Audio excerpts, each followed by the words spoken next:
Baraza la wazee wa jamii ya Maa limemtetea mhifadhi mkuu wa misitu wa kaunti ya Baringo Bwana Alex Lemarkoko kufuatia utata wa ubomozi wa shule ya msingi ya Larumuru, likiwatuhumu wanasiasa kwa kulifanya swala hilo la kisiasa na kusisitiza kuwa alitekeleza wajibu wake kwa mujibu wa sheria, huku likionya dhidi ya kuchochea migawanyiko ya kikabila na kuwataka viongozi kuelekeza malalamiko yao kwa mamlaka husika. Niliona viongozi wengine wakiongea huko Baringo kwa sababu ya jamii ya Ilchamus, wakipiga ofisa moja mnaitwa Lemarkoko. Nasikia anaitwa Alex. Nilisikia mama moja jana akisema wewe Alex Lemarkoko, utaniona, utajua sisi ni kina nani, utajua mimi ni nani. Kutoa fitisho kwa ofisa wa serikali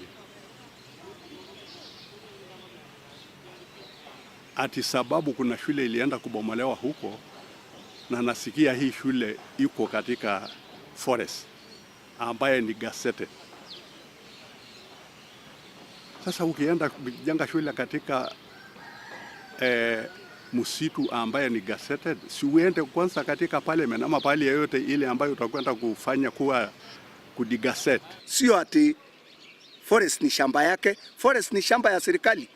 Hata wakati watu walitolewa Mau Forest, Lemarkoko kama ofisa wa serikali alikuwa mmoja wa kutoa watu, na rais ule alikuwako, na waziri ule alikuwako. Hata Sirisia ambaye ni forest ya Samburu, wakati watu walitolewa Lemarkoko hako. Hata mahali popote saa hii akiwa ofisa ama saa hii serikali ikiwa imeweka yeye hapo, wameweka yeye na katiba na hako na right ya kuchunga forest popote mahali iko forest Kenya.